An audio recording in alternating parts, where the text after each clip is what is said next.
कहानी मेरठ की है, जहां एक केस ने इंसाफ को कटघरे में खड़ा कर दिया। ना कोई साफ जवाब, ना कोई सीधा सच। हर गवाही में एक नई कहानी और हर चुप्पी में एक गहरा राज। क्या हुआ उस दिन? कौन था गुनहगार? आइए जानें एक ऐसे केस की दास्तान जिसने पूरे देश को हिला दिया।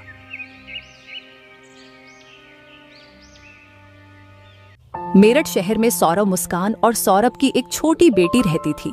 सौरभ घर से बाहर दूसरे देश लंदन में नौकरी करता था, इसलिए सौरभ ज्यादातर लंदन में ही रहता था। नौकरी करने के दौरान जब भी सौरभ को छुट्टी मिलती तो वह अपनी पत्नी और बेटी से मिलने भारत आता था। सौरभ अपनी पत्नी और बेटी को एक अच्छी जिंदगी देना चाहता था, इसलिए वह घर से दूर रहकर लंदन में नौकरी कर रहा था। सौरभ की पत्नी मुस्कान अपनी बेटी के साथ भारत में अकेली रहती थी। मुस्कान का पुराना स्कूल का एक दोस्त था जिसका नाम साहिल था। मुस्कान हमेशा साहिल से मिलती रहती थी। अकेले रहने के कारण मुस्कान का साहिल से ज्यादा लगाव हो गया था, इसलिए वह उससे हमेशा मिलती रहती थी, जिस कारण मुस्कान का सौरभ से लगाव कम हो गया था। एक दिन अचानक से सौरभ को याद आता है कि कल उसकी बेटी का जन्मदिन है, इसलिए सौरभ अपनी बेटी का जन्मदिन मनाने के लिए भारत जाने की तैयारी कर लेता है। सौरभ शाम की फ्लाइट की टिकट बुक करता है और तुरंत ही शाम की फ्लाइट पकड़कर अपनी बेटी का जन्मदिन बनाने के लिए अपने शहर मेरठ आ जाता है। घर पहुंचते ही सौरभ दरवाजे पर दस्तक देता है।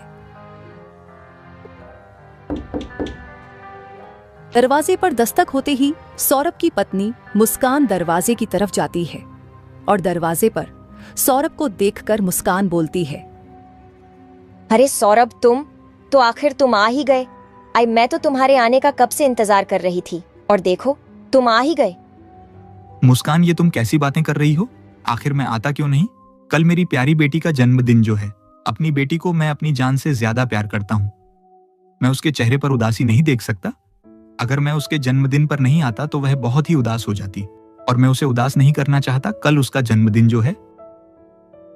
फिर सौरभ अपनी बेटी से मिलने घर के अंदर जाता है। सौरभ को देखकर उसकी बेटी खुशी से उछल पड़ती है और सौरभ के गले लग जाती है और उससे कहती है, अरे पापा, आप आ गए। मुझे आपकी बहुत याद आती थी। आप इतने दिनों से क्यों नहीं आए? आप इतने दिनों में एक बार भी मुझसे मिलने नहीं आए। अरे बेटा, मैं क्या करूं? मेरा काम ही ऐसा है कि मैं जल्दी जल्दी तुम लोगों से मिलाने नहीं आ सका। मैं भी मजबूर हूं बेटा। पापा, आपको क्या पता है कि मैंने आपको कितना मिस किया? क्या आपको मेरी याद नहीं आती? मुझे मिलने भी नहीं आते? अरे मेरा सोना बेटा, अब तो मैं आ गया हूं ना। अब तो तुम मुझसे नाराज मत हो। अब हम दोनों मिलकर खूब सारी मस्ती करेंगे, खूब सारी जगह पर घूमेंगे। देखो, मैं तुम्हारे लिए कितने सारे गिफ्ट भी लाया हूं। अपने पापा की बातें सुनकर सौरभ की बेटी बहुत खुश होती है।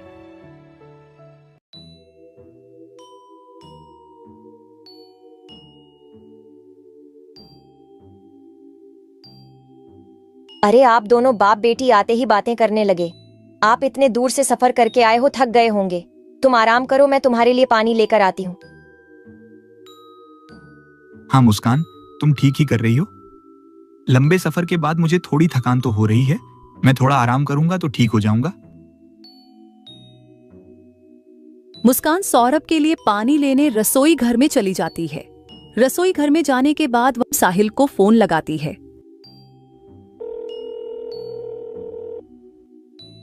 मुस्कान का फोन आते ही साहिल तुरंत फोन उठा लेता है। हाँ मुस्कान, बोलो, क्या हुआ?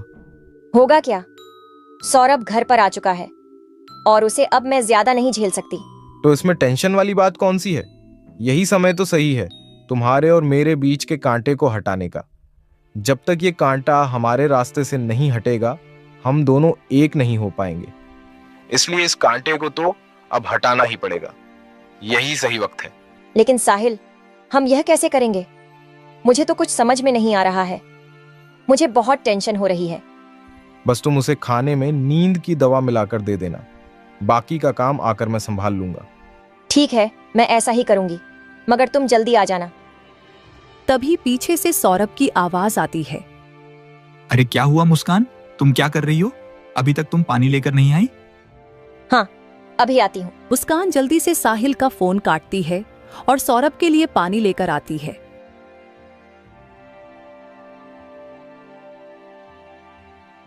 ये लीजिए पानी और आप हाथ मुंह धोकर कपड़े बदल लीजिए। तब तक मैं आपके लिए खाना लगाती हूँ। इतना कहकर मुस्कान रसोई घर में चली जाती है और सौरभ के लिए खाना लगाने लगती है। जैसा उसे साहिल ने कहा था, मुस्कान वैसे ही करती है। खाना लगाकर वह सौरभ के खाने में नींद की गोली मिला देती है। अरे लगता है मैंने बहुत कम दवा मिलाई है। इतनी कम दवा से तो वो बेहोश भी नहीं होगा। मैं एक काम करती हूँ, ये सारी दवा इसमें मिला देती हूँ। फिर नींद की सारी गोलियां वो खाने में मिलाकर मुस्कान सौरभ को परोस देती है। बेटा, आप अंदर जाओ और पढ़ाई करो। पापा अभी अभी तो आए हैं और कुछ दिनों तक यहाँ हमारे साथ ही रहेंगे, तो आपको बहुत समय मिलेगा पापा से बातें करने का। अभी पापा बहुत ही थके हुए हैं। मुस्कान की बातें सुनकर उसकी बेटी दूसरे कमरे में चली जाती है।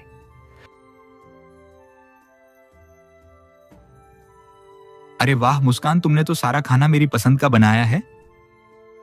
हाँ जी, मैंने सारा खाना आपकी पसंद का ही बनाया है। खैर क्या पता आपको ऐसा खाना मिले या नहीं। मुस्कान, ये क्या बोल रही हो तुम? कहने का मतलब क्या है तुम्हारा? सौरभ के पूछने से मुस्कान थोड़ी हड़बड़ा जाती है और कहती है, मेरे कहने का मतलब है कि कुछ दिनों बाद आप फिर यहाँ से लंदन चले जाओगे, तो फिर आपको घर का खाना कहाँ से मिलेगा। हाँ मुस्कान, तुम ठीक ही कह रही हो। तुम मेरा कितना ध्यान रखती हो। आप तो मेरी ऐसे ही तारीफ करते रहते हैं। मैंने पिछले जन्म में जरूर अच्छे काम किए होंगे तो जो तुम मुझे मिली। अच्छा ठीक है, खाना ठंडा हो रहा है, जल्दी से खाना खा लो। खाना खाकर आप थोड़ा आराम कर लो। अरे मुस्कान, तुम खड़ी होकर क्या कर रही हो? आओ तुम भी खाना खा लो। ये लो, मैं तुम्हें आज अपने हाथों से खिलाता हूँ। नहीं, आप खा लो, मैंने पहले ही खाना खा लिया था। अच्छा ठीक है, कोई बात नहीं, मैं खा लेता हूँ। फिर सौरभ अपना सारा खाना खत्म करता है और मुस्कान उसे पानी लाकर देती है। जैसे ही वह पानी पीता है, उसे धीरे धीरे नींद आने लगती है। अरे मुस्कान, मुझे बहुत ही ज्यादा नींद आ रही है। लगता है मैं सफर में बहुत ही ज्यादा थक गया हूँ। मैं थोड़ा आराम कर लेता हूँ। हाँ, आप आराम कर लीजिए। सौरभ के खाने में मिलाई गई दवा अपना असर दिखाने लगती है और सौरभ खाना खाकर तुरंत ही वहीं पर बेहोश हो जाता है। साहिल, जैसा तुमने बताया था मैंने वैसा ही किया है। मैंने नींद की सारी गोलियां सौरभ के खाने में मिला दी हैं और अब सौरभ बेहोश हो चुका है। बस तुम जल्दी से आ जाओ। ठीक है मेरी जान, बस तुम 2 मिनट रुको, मैं अभी आता हूँ।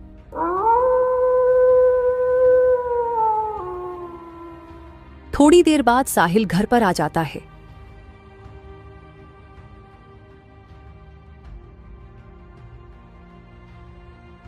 मुस्कान, तुमने इसे अच्छी तरह से बेहोश तो कर दिया है ना?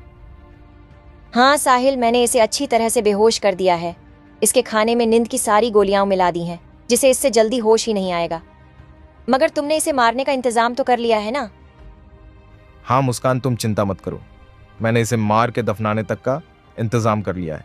ये लो चाकू और जल्दी से इसका कत्ल कर दो। इसके होश में आने से पहले हमें इसे खत्म करना पड़ेगा। नहीं साहिल, ये काम तुम खुद ही करो। नहीं बाबा, मुझसे ये सब नहीं होगा, ये तो तुम्हें ही करना पड़ेगा। अच्छा ठीक है, मैं ही इसे खत्म करूंगा। तुम यहीं पर रुको, मैं किचन से बड़ा और धारदार हथियार लेकर आता हूं। फिर साहिल किचन के अंदर जाता है और एक कुदाल लेकर आ जाता है और जल्दी से हड़बड़ाहट में सौरभ पर बार बार प्रहार करके उसका खून कर देता है। कुदाल से बार बार प्रहार करने से साहिल और मुस्कान के कपड़े खून से लथपथ हो जाते हैं। ये नजारा देखने में बहुत ही खतरनाक और डरावना था। जब ये दोनों अपने काम को अंजाम दे रहे थे तो ये सब करते हुए उन्हें सौरभ की बेटी देख लेती है और ऐसा खौफनाक मंजर देखकर वह चिल्लाने लगती है। जब साहिल ये देखता है कि इस घटना को अंजाम देते हुए सौरभ की बेटी ने उसे देख लिया है, तब वह कहता है, क्या मुस्कान, तुमने मुझे पहले क्यों नहीं बताया कि यहां तुम्हारी बेटी भी है? उसने तो मुझे सौरभ को मारते हुए देख लिया है, कहीं वह किसी को बता ना दे। पता नहीं अब क्या होगा। अरे साहिल, तुम चिंता मत करो, ये किसी को कुछ नहीं बताएगी, इसे मैं संभाल लूंगी। सौरभ की बेटी की चीख की आवाज सुनकर सौरभ के घर के बाहर खड़ा होकर उनका पड़ोसी उनकी बातें सुनाने लगता है। मुस्कान अपनी बेटी को चुप कराने के लिए उसे धमकाने लगती है।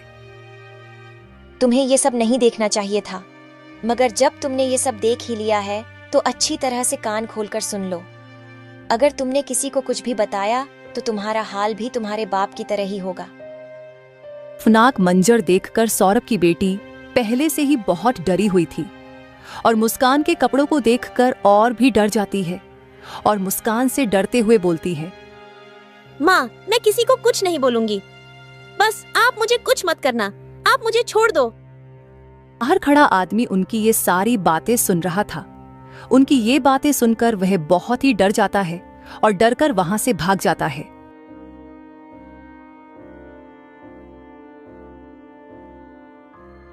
मुस्कान, हमें इसकी लाश को टुकड़ों में काटना होगा और ये बात किसी के सामने ना आए, इसलिए हम इसे ड्रम में डालकर सीमेंट से जमा देंगे।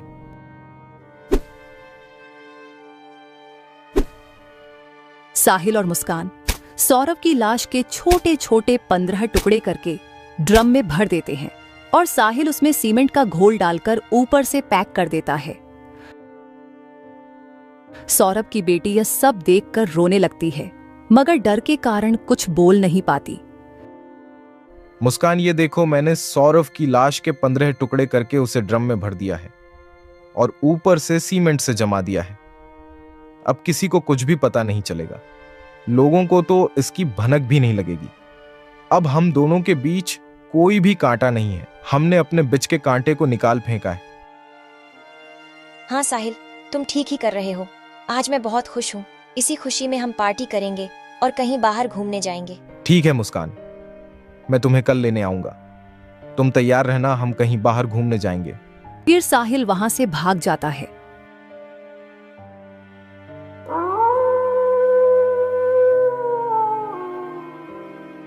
मुस्कान अपनी बेटी को एक कमरे में बंद करके रखती है।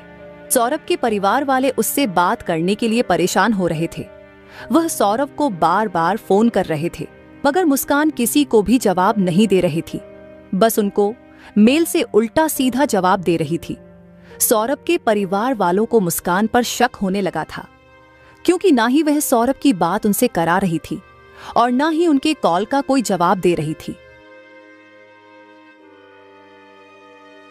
देखते ही देखते शाम हो जाती है और मुस्कान के फोन पर साहिल का कॉल आता है।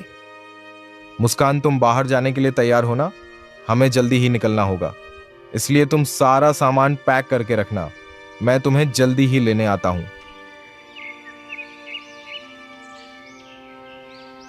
मुस्कान बाहर भगाने के लिए अपना सारा सामान बैग में पैक करके तैयार रहती है। कुछ समय बाद मुस्कान के दरवाजे पर कोई जोर जोर से दस्तक देता है।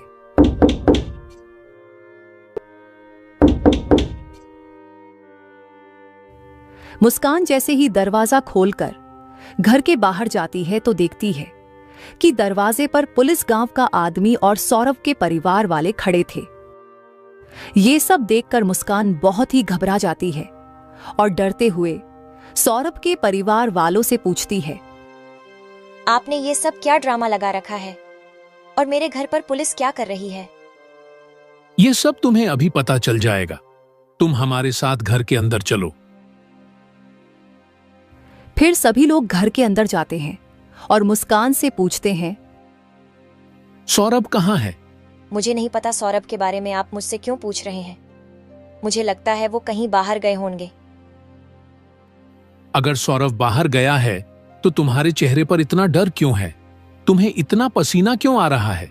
नहीं तो भला मुझे क्यों डर लगे?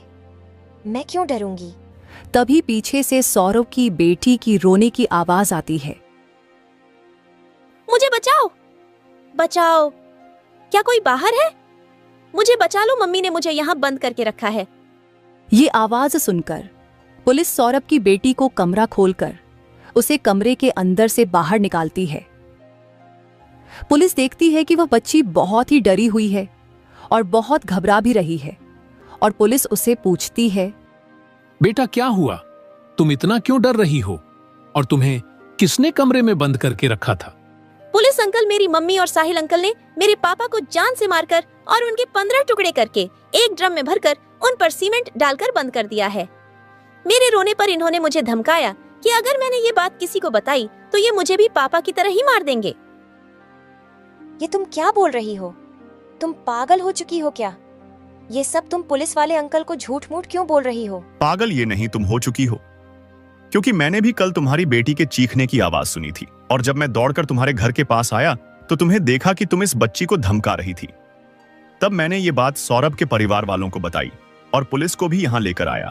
अब तुम हमें बताओ कि वह ड्रम कहाँ पर है, जिस ड्रम में तुमने सौरभ के लाश के 15 टुकड़े करके रखे हैं।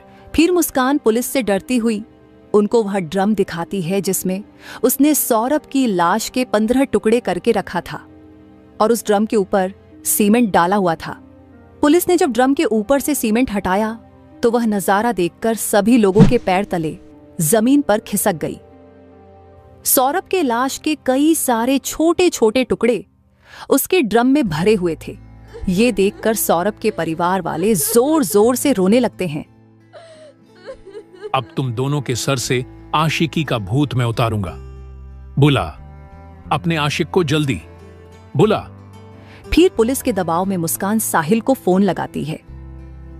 साहिल, तुम जल्दी से घर पर आ जाओ। क्यों? क्या हुआ मुस्कान? हम तो 2 घंटे बाद निकलने वाले थे ना। नहीं साहिल, तुम जल्दी से यहीं घर पर आ जाओ। मुस्कान के कहने पर साहिल घर पर जाता है और साहिल के आते ही पुलिस साहिल को भी पकड़ लेती है। क्या हुआ इंस्पेक्टर साहब? आप मुझे क्यों पकड़ रहे हो? मैंने क्या किया है? अब तो तुम्हें फांसी का फंदा ही बताएगा कि तुमने क्या किया है। जब तुम जेल में सड़ोगे तब तुम्हें तुम्हारी गलती का आभास होगा। पुलिस की ये बातें सुनकर साहिल भगाने की कोशिश करता है, लेकिन पुलिस उसे पकड़ लेती है। दोस्तों, आपको यह दिल दहलाने वाली कहानी कैसी लगी? कमेंट में जरूर बताएं। Thanks for watching.